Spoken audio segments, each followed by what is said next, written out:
Once again welcome back to my YouTube channel crack CSC. Friends, आज हम India US के बीच में जो चैलेंजेस हैं उसको लेकर डिस्कशन करेंगे डिटेल से। अगर इसके पहले आपने 2 पार्ट नहीं देखे हैं तो डिस्क्रिप्शन बॉक्स में मैं लिंक डाल दूंगा, आप देख सकते हैं। ये मेरे बारे में कुछ इन्फॉर्मेशन है। मेरा नाम अंकित तिवारी है और हम देखते हैं आगे। पहले हम इंडिया के कंसर्न देखेंगे क्या है यूएसए को लेकर के, और फिर यूएसए के कंसर्न देखेंगे। अभी रिसेंटली यूएसए ने इंडिया को GSP generalise system of preference और डेवलपिंग कंट्री के लिस्ट से बाहर कर दिया। यूएसए का मानना है कि इंडिया अब एक डेवलपिंग कंट्री नहीं रहा बल्कि एक डेवलप कंट्री हो गया है। और जनरलाइज सिस्टम ऑफ प्रेफरेंस से बाहर करते हुए यूएसए ने तर्क ये दिया कि इंडिया ने यूएसए को भारतीय बाजार में न्यायसंगत पहुंच देने का वादा किया था, जो कि वो नहीं निभा पाया, इसलिए उसको इससे बाहर कर दिए। और जीएसपी के तहत बाहर होने से इंडिया को कुछ नुकसान भी होगा। अगर हम इसकी पृष्ठभूमि ये समझें तो 1976 में यूएसए के द्वारा एक पॉलिसी स्टार्ट की गई थी जिसके तहत वो विकासशील देशों को व्यापार में वरीयता देता था कि जिससे कि विकासशील देश के जो गुड्स हैं वो यूएसए के मार्केट में पहुंच सकें। तो इससे इंडिया बाहर हो गया और इंडिया को लगभग $61.5 बिलियन का इससे एक नुकसान हो सकता है। ठीक है। और ट्रेड रिलेटेड इशू है क्योंकि यूएसए के द्वारा अभी जो है भारत सहित कई देशों से जो एल्युमिनियम निर्यात करते हैं उन पर टैक्स ड्यूटी इम्पोज कर दी गई। अगर इससे रिलेटेड एक डेटा देखें तो 2017-18 में इंडिया के द्वारा 3.3% एल्युमिनियम का निर्यात किया गया, और जबकि 18-19 में ये डाटा हो गया हमारा 2.5%, तो 8% की कमी हो गई, जिससे कि एक चैलेंज आ गया। और जो ICT information communication and technology से रिलेटेड हमारे प्रोडक्ट हैं या गुड्स हैं उन पर भी यूएसए के द्वारा 20% जो है टैक्स ड्यूटी इम्पोज किया गया। जो बिगेस्ट चैलेंज में है पॉइंट नंबर 3 में वो ईरान और रसिया को लेकर के है। यूएसए और ईरान के बीच में संबंध काफ़ी दिनों से सही नहीं रहे हैं, आप सुनते होंगे ऐसा। और अगर इसकी हम पृष्ठभूमि देखें तो 2015 में P5+1 कंट्री के बीच में एक समझौता हुआ था, JCPO joint comprehensive plan of action. ये जो है P5+1 कंट्री के बीच में हुआ था जो ईरान के न्यूक्लियर डील से रिलेटेड था। लेकिन यूएसए 2017 में ईरान पर यह आरोप लगाते हुए बाहर निकला कि ईरान इस समझौते का वायलेशन कर रहा है, और उसने बहुत सारे ईरान पर सैंक्शन आरोपित कर दिए कि जो भी देश हैं वो ईरान के साथ ट्रेड बंद करें, और कई सारे जो है उसने सैंक्शन लगाए। ठीक है। तो इस तरीके से एक चैलेंज हुआ। अब हम देखेंगे ईरान के साथ भी हमारे संबंध बहुत अच्छे हैं। ईरान के साथ जो है इंडिया की ऊर्जा से रिलेटेड हमारी ज़रूरतें ईरान से हम पूरा करते हैं। और इतना ही नहीं, ईरान हमारे लिए स्ट्रेटजिक इम्पोर्टेंस भी रखता है क्योंकि जो ये भारत के द्वारा चाबहार पोर्ट का डेवलपमेंट किया गया है ईरान में, उसका स्ट्रेटजिक इम्पोर्टेंस है। अगर आप थोड़ा सा मैप के माध्यम से देखिए, ये इंडिया हो गया और फिर ये इधर पाकिस्तान और फिर इधर ये ईरान। तो यहाँ पर जो ये पाकिस्तान है, पाकिस्तान में यहाँ पर ग्वादर पोर्ट का डेवलपमेंट किया गया है जो चाइना ने किया है, और इसी के 80 किलोमीटर आगे हमारा ये चाबहार पोर्ट है जो भारत विकास कर रहा है। तो इससे एक हमारा एक यहाँ पर स्ट्रेटजिक इम्पोर्टेंस है। और इसके अलावा जो हमारी इंडिया की कनेक्ट सेंट्रल एशिया पॉलिसी है, जो हमें सेंट्रल एशियाई कंट्रीज में अपनी उपस्थिति बढ़ानी है, हमें अफगानिस्तान में अपनी उपस्थिति बढ़ानी है, उसके लिए चाबहार एक एंट्री पॉइंट के रूप में काम करता है। तो हमारे लिए चाबहार भी इम्पोर्टेंट है और ईरान भी इम्पोर्टेंट है। और अगर यूएसए का ईरान के साथ और भी रिलेशन बिगड़ रहा है जैसा कि दिख रहा है, तो फिर ये इंडिया के लिए एक चैलेंज होगा। रसिया को लेकर के भी चैलेंज है। आप फ्रेंड्स जानते हैं कि कोल्ड वार जो चल रहा था पहले 19 तक चला, वो किन 2 देश के बीच में चल रहा था, यूएसए और फिर रूस के बीच में। और रूस इंडिया का एक बहुत अच्छा मित्र है। हमारा विगत 70 वर्षों से 17 ईयर से इंडिया रसिया के साथ बहुत अच्छा रिलेशन रहा है। एक हमारा वो सदाबहार मित्र है। तो यूएसए का एक कंसर्न है कि आप रूस के साथ जो भी अपना ट्रेड करते हैं, डिफेंस से रिलेटेड जो भी इक्विपमेंट्स लेते हैं वो लेना बंद करें। और इसके अलावा अमेरिकी राष्ट्रपति ट्रंप की जो अमेरिकन फर्स्ट को लेकर के पॉलिसी है, या जो अभी वो इसके तहत वो वीज़ा पॉलिसी में काफ़ी चेंजेस ला रहे हैं, इससे इंडियन इफेक्टेड हो रहे हैं क्योंकि सबसे ज़्यादा इंडियन ही यूएसए में जाते हैं। और H1B वीज़ा जो है और H4 वीज़ा, इससे लगभग 74% इंडियन जो है इफेक्टेड होंगे। तो एक तरीके से दोनों देश के बीच में कंसर्न है। और ये कहा जा रहा है कि बाय अमेरिकन हायर अमेरिकन, यानी कि जो अमेरिका में बाहर से आए हैं उनको बाहर किया जाए और जो अमेरिकन्स हैं उनको हायर किया जाए, उनका जो वहाँ की जॉब है उसमें उनका रिप्रेजेंटेशन बढ़े। इसके अलावा जो पॉइंट नंबर 7 में हमारे इंडियन डायस्पोरा हैं जो यूएसए में रहते हैं, या इंडिया के जो नागरिक हैं गए हैं यूएसए में रहते हैं, उनके साथ बीच बीच में डिस्क्रिमिनेशन की खबरें आती रहती हैं, भेदभाव होता है उनके वो जो है यूएसए में। तो उसको लेकर हमें एक कंसर्न है जिसको हमें ख़त्म करने की ज़रूरत है। और यूएसए पेरिस क्लाइमेट डील से बाहर हो गया है। अब आप सोचिए कि औद्योगिक जो क्रांति हुई थी इसका विश्व के दो प्रमुख द्वीपों ने लाभ लिया। उनमें एक है यूरोप और दूसरा अमेरिका। अब जब औद्योगिक उत्सर्जन सबसे ज़्यादा बढ़ गया और ग्रीन हाउस गैसें का इफेक्ट सबसे ज़्यादा हो गया है, ग्लोबल वार्मिंग जैसी घटनाएं बढ़ रही हैं, अब यूएसए पेरिस क्लाइमेट डील से बाहर हो रहा है। अगर यूएसए जैसा विकसित देश इस पेरिस क्लाइमेट डील से बाहर हो जाएगा तो फिर हम जो भी इसके तहत औद्योगिक उत्सर्जन CO2 को कम करने का लक्ष्य रखे हैं वो कैसे टैकल कर पाएंगे, क्योंकि यूएसए भी एक CO2 का लार्जेस्ट प्रोड्यूसर कंट्री है।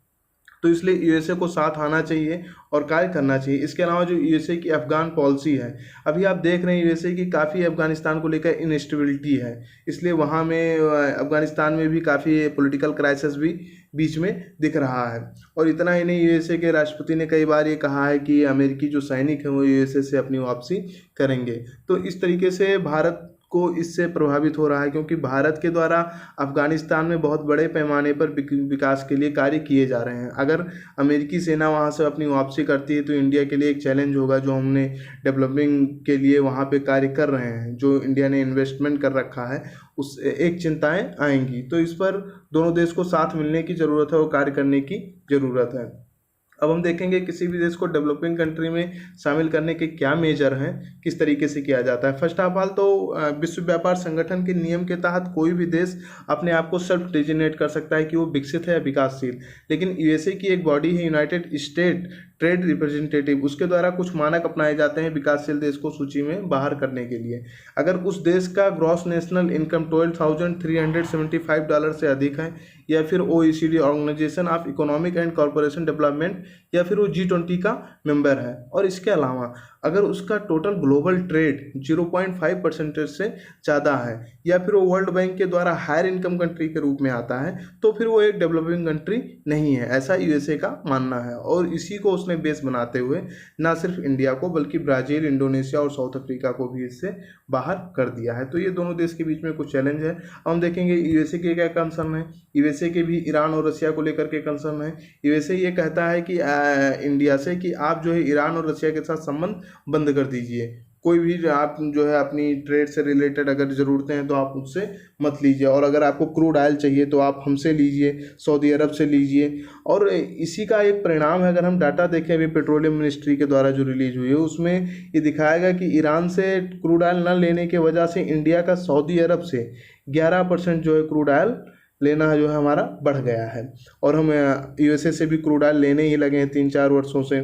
तो और दूसरा, अभी ईरान के एक जो रिवोल्यूशन गार्ड के आर्मी के चीफ थे जनरल सुलेमानी, उनका जो है यूएसए के द्वारा ड्रोन से हत्या कर दी गई, उन पर हमला किया गया। तो यूएसए और ईरान के बीच में संबंध काफ़ी बिगड़ गए, और अगर यूएसए और ईरान के बीच में संबंध बिगड़ते हैं जिस तरीके से अभी चल रहे हैं तो काफ़ी चैलेंज होगा। रसिया को लेकर भी चैलेंज है कि आप इससे जो भी अपने डिफेंस से रिलेटेड चीज़ें लेते हैं मत लीजिए, हम आपको देंगे। लेकिन फ्रेंड्स, इंटरनेशनल रिलेशन में एक बात कही जाती है कि कोई भी देश अपने जो अंडे हैं उसको किसी एक टोकरी में नहीं रखना चाहिए, उसको बहुत सारी जगहों पे रखना चाहिए। इसका मतलब ये है कि हमको किसी एक देश से संबंध नहीं बना के रखना चाहिए, हमें विभिन्न देशों से अपने रिलेशंस रखने चाहिए। आप इसका सबसे अच्छा एग्जांपल ये समझ सकते हैं कि हमारा चाइना के साथ इतना चैलेंज है, लेकिन फिर भी हम चाइना के साथ विभिन्न क्षेत्रों में काम कर रहे हैं। आप अगला देखिए पॉइंट की एससीओ किसके नेतृत्व में बना था संगठन? चीन के नेतृत्व में बना था संगठन, एक आर्थिक संगठन था, लेकिन आज एससीओ एक सैनिक संगठन के रूप में भी उभर रहा है। और इस तरीके से यूएसए को एक कंसर्न आ रहा है कि जो नाटो है यूएसए के नेतृत्व में, उसका एक ये मतलब चाइना के रूप में इसका उभार हो रहा है, क्योंकि अभी रिसेंटली एससीओ के जो भी सदस्य देश हैं उनके बीच में मिलिट्री एक्सरसाइज हुआ है। ब्रिक्स को लेकर भी कुछ ऐसा ही कंसर्न है यूएसए का कि ये, क्योंकि इसमें रूस और चाइना दोनों का इन्फ्लुएंस है, तो इसलिए अमेरिका को ये लगता है कि भारत इसमें शामिल हो करके अमेरिकी हितों को नहीं ध्यान दे रहा है, क्योंकि अगर भारत इसमें शामिल है तो इन्हीं के अनुसार कार्य करेगा। तो इसलिए यूएसए का एक कंसर्न है इंडिया को लेकर के कि इंडिया को इसमें शामिल नहीं होना चाहिए। लेकिन फिर हम मैं ये बता रहा हूँ कि हम सबको अपने सभी देश के साथ हमारा रिलेशन होना चाहिए, और हम रखते ही हैं रिलेशन। हमारी ये स्वतंत्र विदेश नीति का अपना पार्ट है। ठीक है, इसके अलावा इंडिया का यूएसए का कंसर्न है इंटेलेक्चुअल प्रॉपर्टी राइट को लेकर के, बौद्धिक संपदा अधिकार कानून को लेकर के। बौद्धिक संपदा अधिकार कानून क्या होता है? इसके तहत अगर किसी देश या फिर किसी देश की कोई कंपनी कोई एक ऐसा प्रोडक्ट बनाती है जो यूनिक है, तो उस पर उसको 20 ईयर्स के लिए कॉपीराइट मिल जाता है, मोनोपॉली मिल जाता है।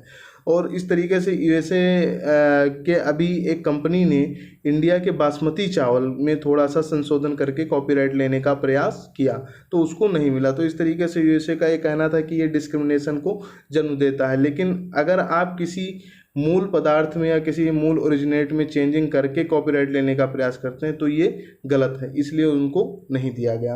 और यूएसए का जो एक सबसे ज़्यादा चैलेंज है वो सब्सिडी इशू को लेकर के है, क्योंकि इंडिया एक डेवलपिंग कंट्री है। हम कृषि के क्षेत्र में सब्सिडी देते हैं, यूरिया सब्सिडी आप जानते हैं, और भी किसानों को बहुत सारे जो है उनको आर्थिक सहयोग देते हैं। और इसको जो है यूएसए का कहना है कि इसको ख़त्म किया जाए इंडिया के द्वारा, क्योंकि इससे जो है हमारे जो कृषि के रिलेटेड प्रोडक्ट हैं वो नहीं पहुंच पा रहे हैं। और इसी तरीके से इंडिया के द्वारा अभी भी कुछ जो है अमेरिकी वस्तुओं पर भी टैरिफ लगाया गया, तो इसलिए लगाया गया क्योंकि यूएसए ने भी हमारे ऊपर लगाया है। तो इस तरीके से कुछ कंसर्न है। इतने कंसर्न होने के बावजूद दोनों देश के बीच में बहुत अच्छी मित्रता है, हमें ये समझना है। और दोनों देश, चाहे वो इंडिया हो चाहे यूएसए, एक दूसरे की इम्पोर्टेंस को समझते हैं, साथ में आने की ज़रूरत है और इस विश्व व्यवस्था को बेहतर बनाए रखने की ज़रूरत है।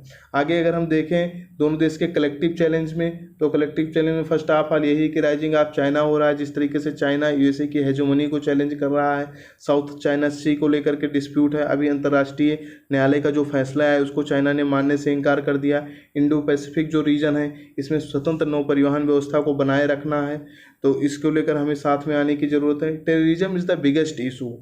ये इसलिए बिगेस्ट इशू है क्योंकि इंडिया का कश्मीर रीजन आप देख रहे हैं, पाकिस्तान के आतंकवादी कितना जो है परेशान करते हैं, और पाकिस्तान एक आतंकवादियों को पनाह भी देता है और आतंकवाद से प्रभावित देश भी है।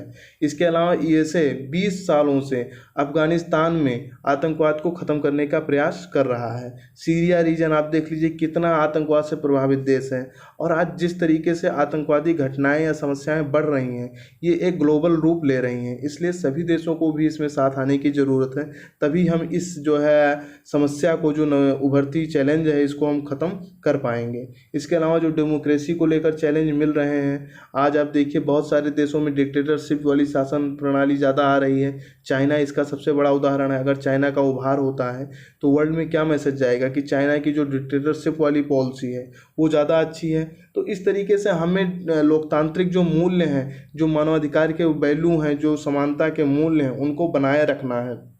विश्व व्यवस्था तभी आगे चल पाएगी, क्योंकि इंडिया भी एक बिगेस्ट डेमोक्रेसी है, इसलिए इंडिया की एक रिस्पॉन्सिबिलिटी है। और दूसरा, यूएसए भी एक ओल्डेस्ट डेमोक्रेसी है। तो हमारे दोनों देश के बीच में बहुत सारे समानताएं हैं। हमारे देश की संवैधानिक मूल्य यूएसए के बहुत सारे संवैधानिक मूल्य से मैच करते हैं, तो इसलिए साथ आने की ज़रूरत है और साथ मिलकर ही इन समस्याओं को ख़त्म किया जा सकता है।